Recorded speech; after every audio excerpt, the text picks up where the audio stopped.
Gloria, gloria, gloria, gloria, gloria, gloria, honra, alabanza y acción de gracias sea dada al Cordero, Jesucristo.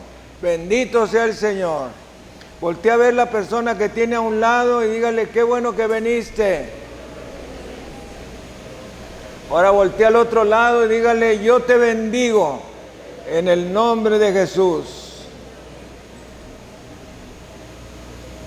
Ahora voltee para el otro lado y dígale, Dios te ama y yo también. Bendito sea el Señor. Hoy tenemos una enseñanza muy preciosa, muy importante,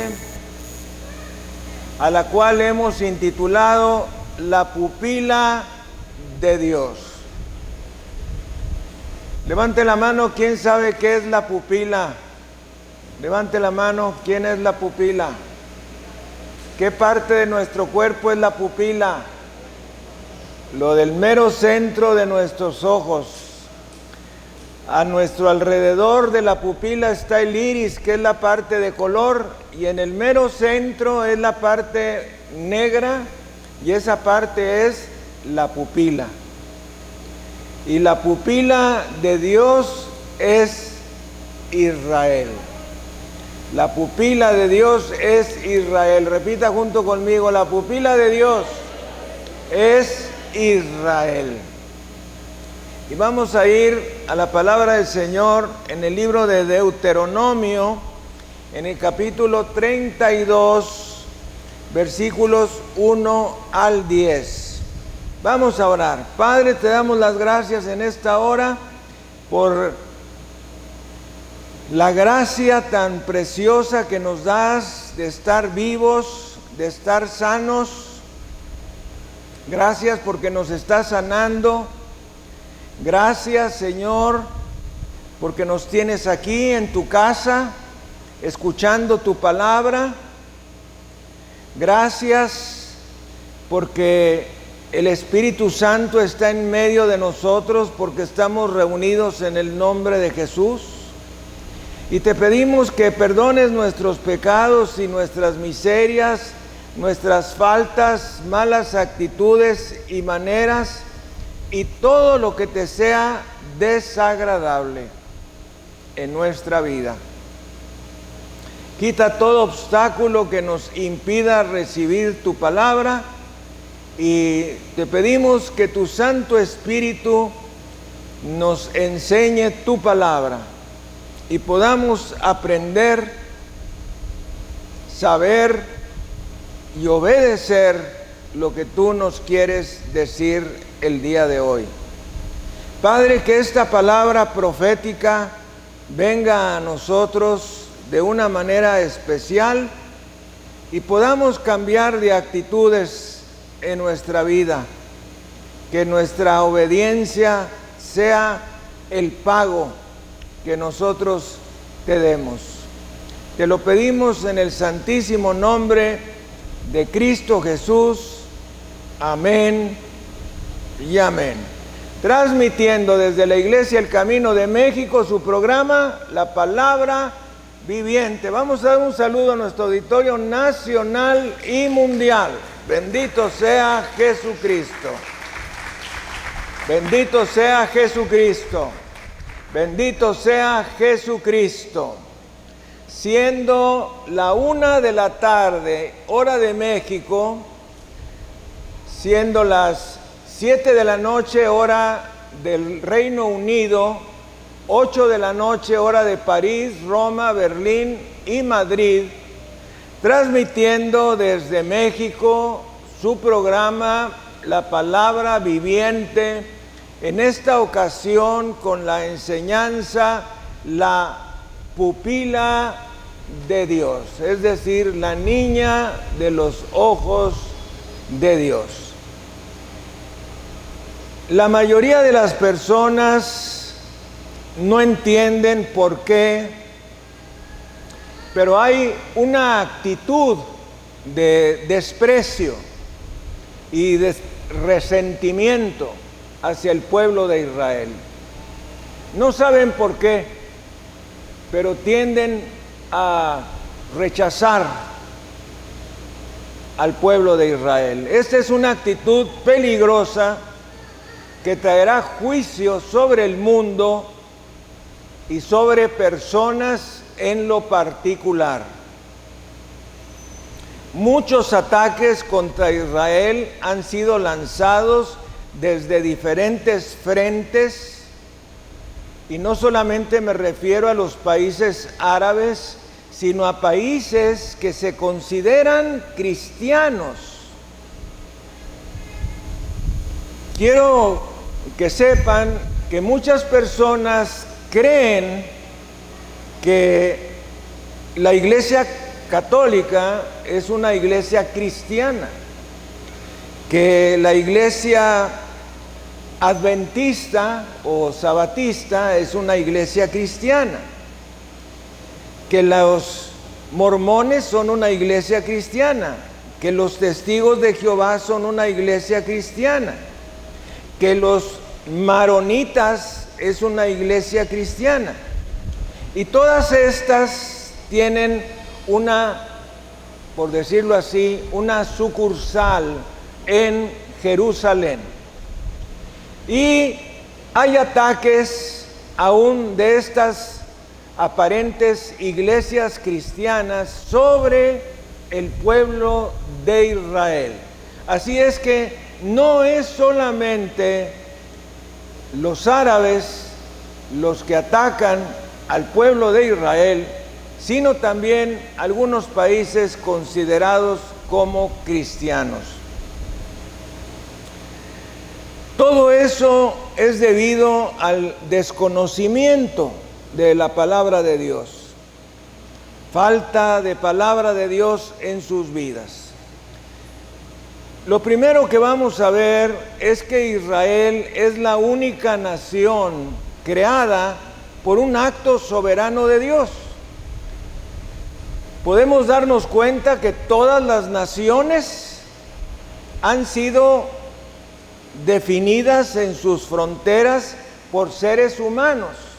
En cambio, el pueblo de Israel fue establecido en sus fronteras por Dios Todopoderoso.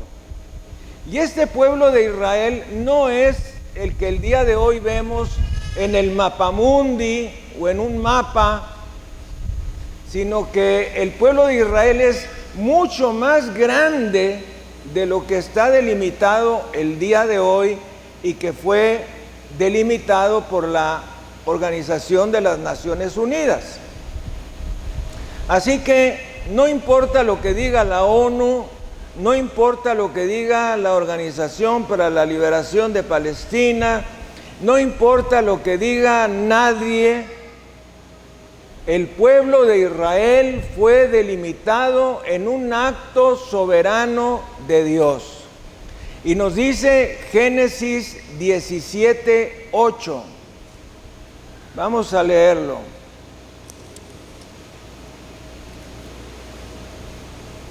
Y te daré a ti y a tu descendencia después de ti la tierra en que moras, toda la tierra de Canaán en heredad perpetua, y seré el Dios de ellos. Fíjese que aquí nos damos cuenta que el Canaán es la tierra prometida, y que fue por causa del pecado del pueblo de Israel que Dios los sacó de esa tierra prometida y los llevó finalmente a esclavitud, a cautiverio, bajo el Imperio Romano. Y después tardaron 40 años dando vueltas y vueltas para poder regresar al Canaán, que es la tierra prometida, la tierra de la cual nos dicen las Escrituras fluye leche y miel, queriendo decirnos que es una tierra preciosa, muy productiva. De modo que Dios mismo marcó sus fronteras y le dio la tierra de Israel a Abraham, a Isaac y posteriormente a Jacob. Así es que los límites de la tierra no fueron dadas a Ismael, sino a Isaac y en consecuencia a Jacob. La palabra utilizada en Génesis 17:8, traducida como perpetua, es la palabra hebrea jaolam. Y los hijos de Dios repetimos jaolam. Una vez más, jaolam. Una vez más, jaolam. Jaolam es una palabra importante en hebreo, porque quiere decir eterna, perpetua, continua, y esta es la palabra que se utiliza para referirse al pacto que Dios hizo con Israel. Es decir, un pacto eterno, un pacto continuo, un pacto para siempre. Por ejemplo, cuando las escrituras se refieren a Dios, dicen Yahvé Sebaot, Eloheinu Jaolam. Es decir, Yahvé Sebaot, Jehová de los ejércitos, Dios nuestro, por siempre y para siempre. O también quiere decir del universo. Entonces se refiere a algo grande, algo importante. Y el pacto que Dios hizo con Abraham respecto a la tierra es un pacto para siempre, eterno, continuo. Israel tiene una fuerza defensiva que no tiene ninguna otra nación. Y cuando nos referimos a esto, no estamos hablando de que Israel tenga un gran ejército, que en realidad lo tiene. Tampoco nos estamos refiriendo a que tenga misiles nucleares. Tampoco a eso nos estamos refiriendo, aunque también los tiene. No nos estamos refiriendo a bombas nucleares, que también las tiene, sino que cuando decimos que Dios tiene una arma defensiva, nos estamos refiriendo a que el arma defensiva de Israel es Dios Todopoderoso. Alguien diga gloria, honra y alabanza. Bendito sea Jesucristo, alábele, alábele. Esto es lo que nos dice el Salmo 121, versículo 4. Vamos a ir a él. Salmo 121, versículo 4. He aquí, no se adormecerá ni dormirá el que guarda a Israel. Vamos a repetirlo juntos. He aquí, no se adormecerá ni dormirá el que guarda a Israel. No sé si se recuerden que en el Evangelio hubo un momento donde aparece el Señor Jesucristo dormido en la popa de un barco pequeño, y viene una tormenta, y entonces va uno de los apóstoles y le dice al Señor: Señor, ¿no ves que perecemos? ¿No ves que nos vamos a ahogar? Porque aparentemente el Señor Jesucristo se encontraba dormido. Bueno, aquí tenemos la respuesta. He aquí que no se dormirá ni adormecerá el que guarda a Israel. Démosle gloria, honra y alabanza. Bendito sea Jesucristo. Gracias, Señor. De modo que Israel es la pupila de los ojos de Dios. Y en este versículo lo que se nos da a entender es que Dios es el que guarda a Israel. Uno de ellos es el que leímos en Deuteronomio 32, del 1 al 10, y el otro se encuentra en Zacarías capítulo 2, versículo 8. Zacarías se encuentra casi al final del Antiguo Testamento. Zacarías 2, versículo 8.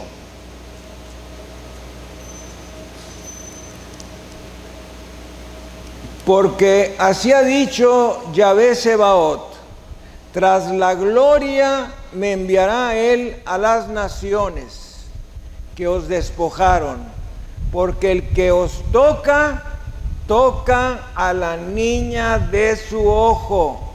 Y los hijos de Dios repetimos: porque el que os toca, toca a la niña de su ojo, es decir, a la pupila de Dios.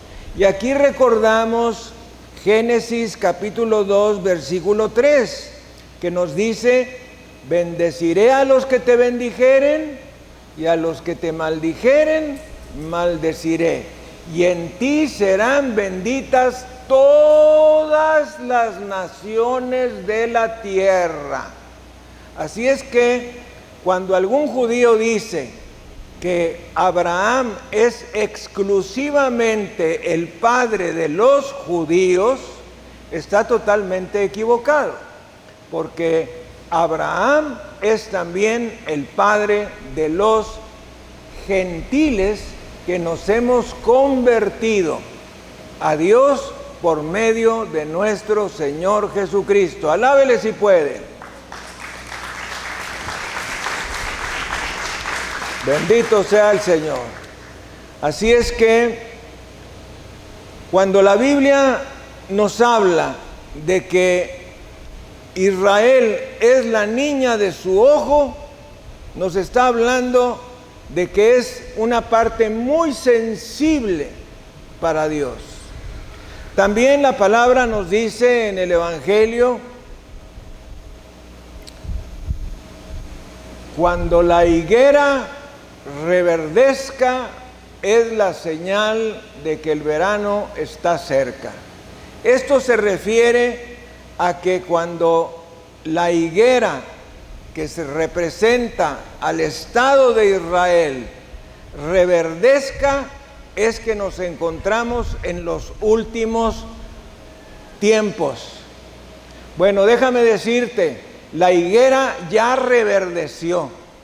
Eso ocurrió el 14 de mayo de 1948, cuando la Organización de las Naciones Unidas, ONU, declaró la existencia del Estado de Israel y delimitó sus fronteras.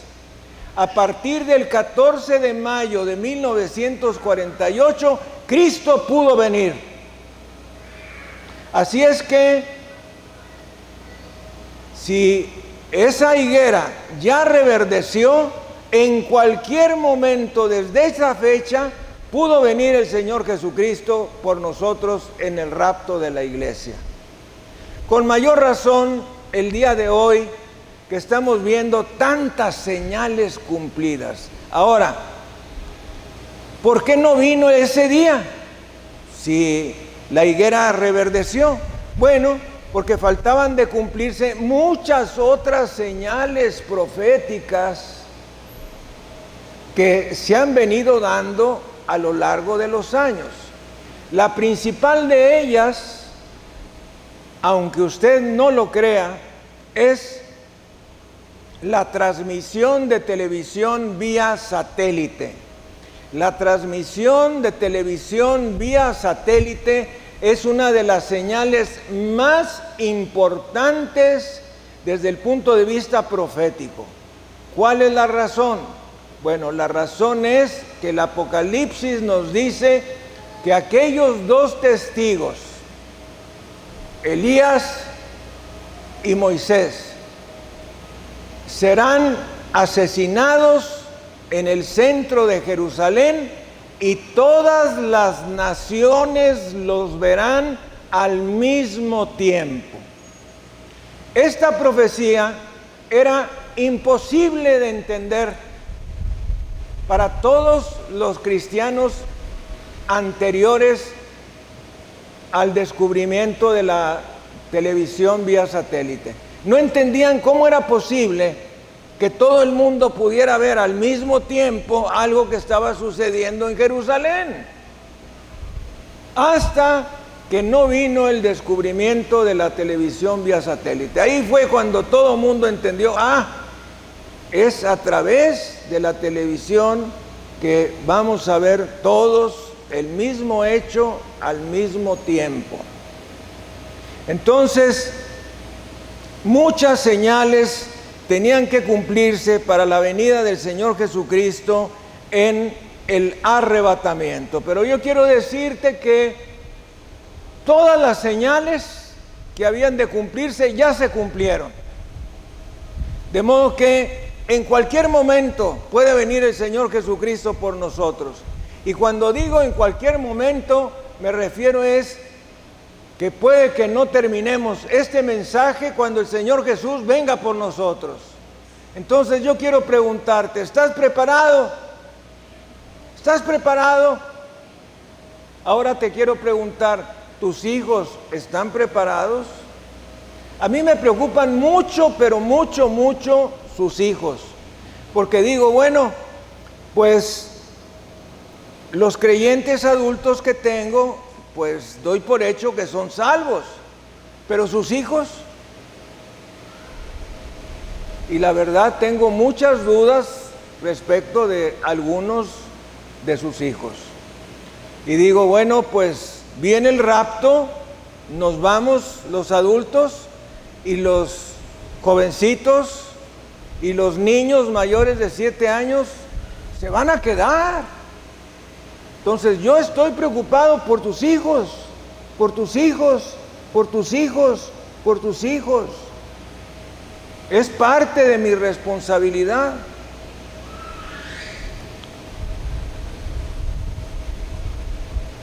¿De qué tan sensible es la pupila del ojo?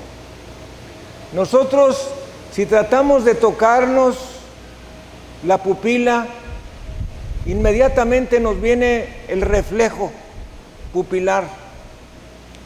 Inmediatamente nuestros párpados se cierran. A veces, al ponernos una gotita medicinal, inmediatamente los párpados se cierran. Eso quiere decir que la pupila es muy sensible. Entonces, fíjese lo que Dios tomó como ejemplo para decirnos qué tan sensible es para Dios el pueblo de Israel. Y aquí nosotros tenemos que tener en cuenta varios países. El primero de ellos es Israel. Debemos estar atentos a las noticias que nos hablen sobre Israel. Pero también debemos poner atención a otros países. Ejemplo, Rusia, Irán, Siria, China. Son países en los cuales debemos estar atentos porque son países que van a participar en las guerras de los últimos tiempos. Cuando una persona toca al pueblo de Israel, es como tocarle a Dios la pupila de sus ojos. Los que bendicen a Israel y al pueblo judío serán bendecidos, pero los que los maldicen serán maldecidos. Eso es lo que nos dice Génesis 12:3. Bendeciré a los que te bendijeren y a los que te maldijeren maldeciré, y en ti serán bendecidas todas las naciones de la tierra. Ahora, me gusta mucho citar esta escritura porque nosotros estamos participando con nuestros diezmos y ofrendas con el país de Israel, de modo de sacar a los judíos que son pobres Aunque algunos de ustedes puede que no crean que haya judíos pobres, sí los hay.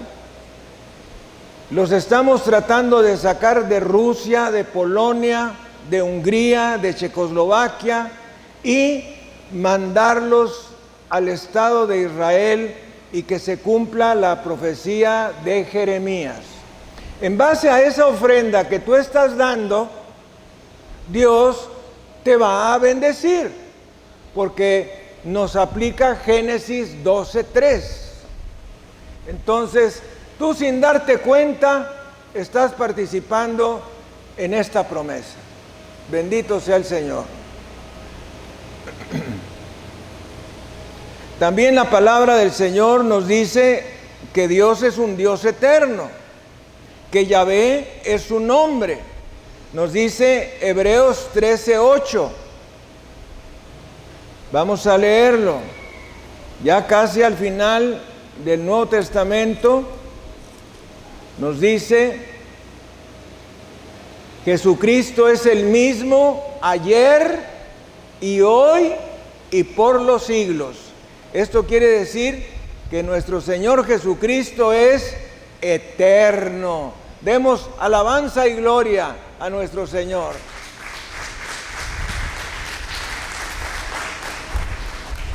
La mayoría de las naciones hacen caso omiso de la palabra del Señor, y la mayoría de ellos es porque la desconocen. Dios tiene contados los cabellos de tu cabeza. Dios almacena los pensamientos que pasan por tu mente, y definitivamente Dios tiene registradas tus buenas y tus malas obras. Vamos a leer Hebreos 9:27.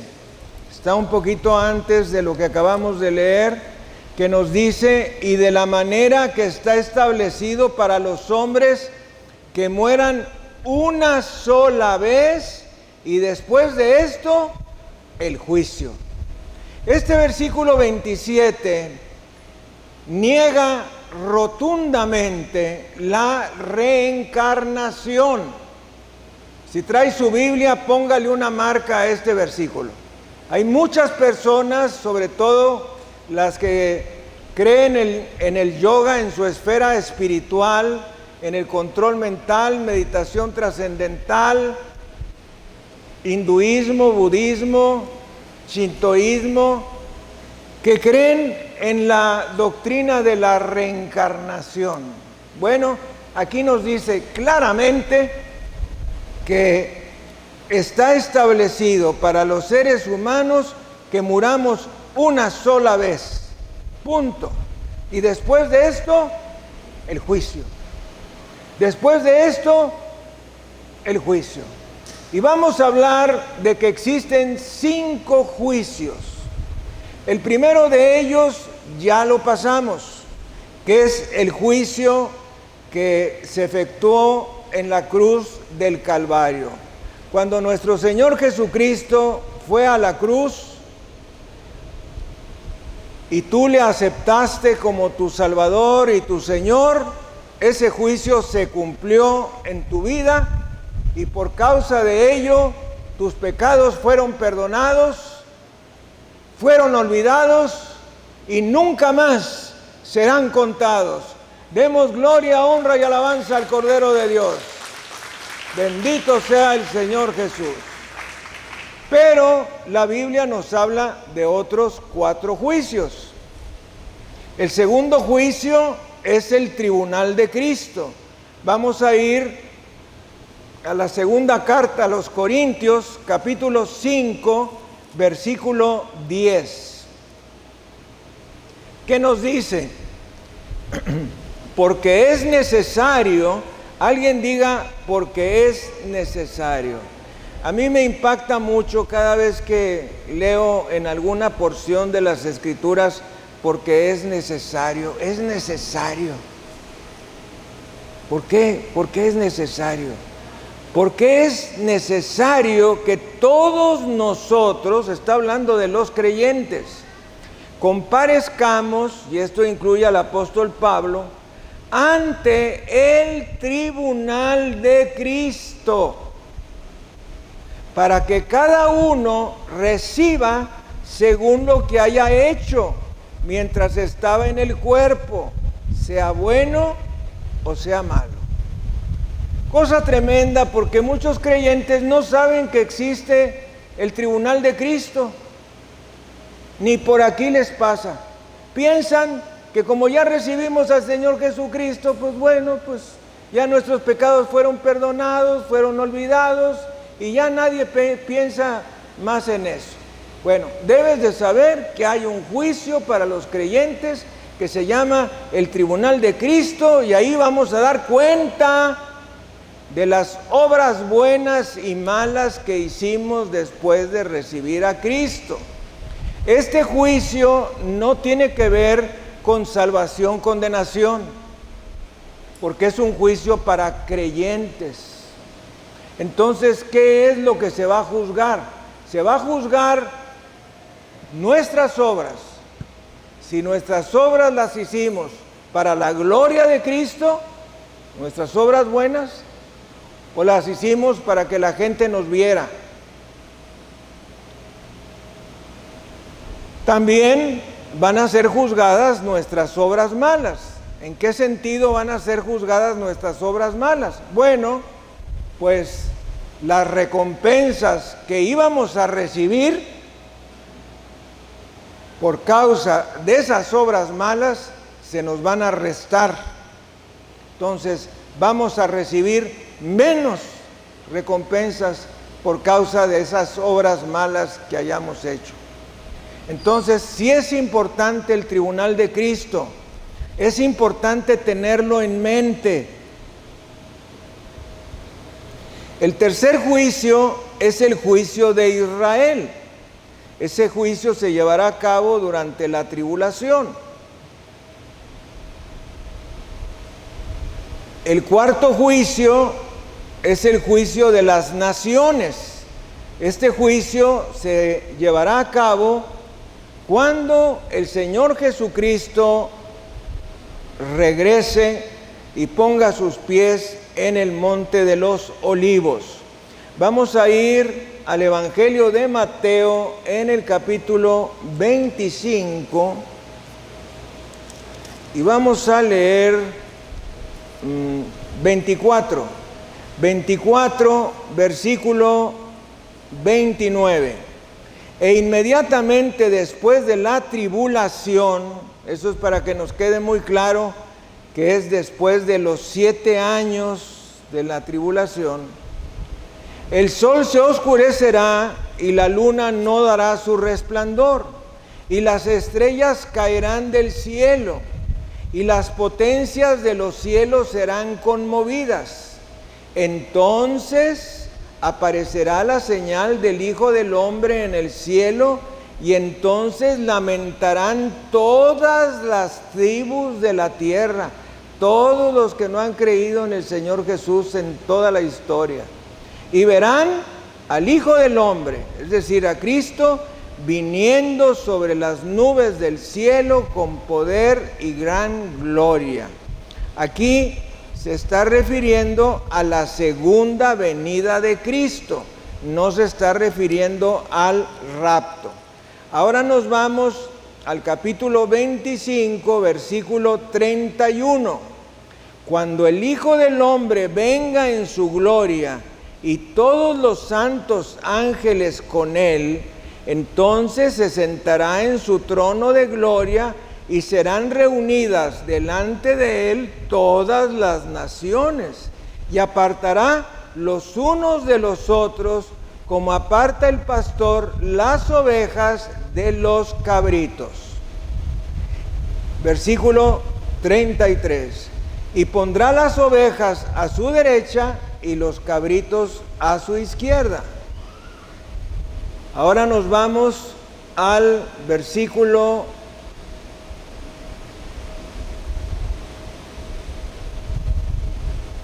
34. Entonces el rey dirá a los de su derecha, es decir, a las ovejas: venid benditos de mi Padre, heredad del reino preparado para vosotros desde la fundación del mundo. Porque tuve hambre y me diste de comer, tuve sed y me disteis de beber, fui forastero y me recogisteis, estuve desnudo y me cubristeis, enfermo y me visitasteis, en la cárcel y vinisteis a mí. Entonces los justos le responderán diciendo: Señor, ¿cuándo te vimos hambriento y te sustentamos? ¿O sediento y te dimos de beber? ¿Y cuándo te vimos forastero y te recogimos? ¿O desnudo y te cubrimos? ¿O cuándo te vimos enfermo o en la cárcel y vinimos a ti? Y respondiendo el rey les dirá: de cierto os digo que en cuanto lo hicisteis a uno de estos mis hermanos más pequeños, a mí me lo hicisteis. Ahora nos vamos al versículo 45. Entonces le responderá a los de su izquierda: de cierto os digo que en cuanto no lo hicisteis a uno de estos más pequeños, tampoco a mí lo hicisteis. E irán estos, los de la izquierda, al castigo eterno, y los justos a la vida eterna. Este versículo 46 es muy importante porque nos habla solamente de dos lugares: del cielo y del infierno. Este versículo es muy importante porque niega rotundamente la existencia del purgatorio. También Romanos 5:1: justificados pues por la fe, tenemos paz para con Dios por medio de nuestro Señor Jesucristo. Así es que son dos versículos muy importantes para tener en claro la existencia o no existencia del purgatorio. Entonces, el Señor Jesucristo va a descender desde los cielos, va a poner sus divinos pies en el monte de los olivos, y nos dice el profeta Zacarías que el monte de los olivos se va a partir por en medio, y el Señor va a caminar por en medio y va a entrar por la puerta oriental, una puerta que está ahorita tapiada, es decir, que está rellena de piedras, no se puede entrar por ahí. Va a entrar por esa puerta y se va a sentar en el trono del Mesías. Demos gloria, honra y alabanza al Cordero de Dios.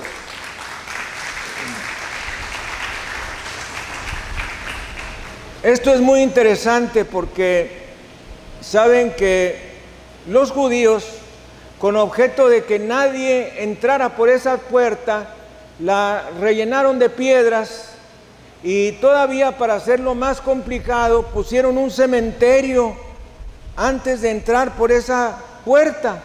Entonces, bajo las leyes del pueblo de Israel, nadie puede pisar una tumba. Entonces estaba la cosa media complicada, pero nada es complicado para Dios.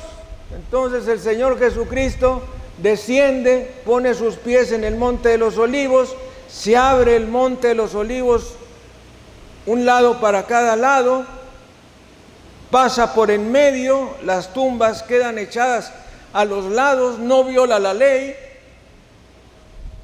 y entra por la puerta oriental, llamada también puerta del Mesías.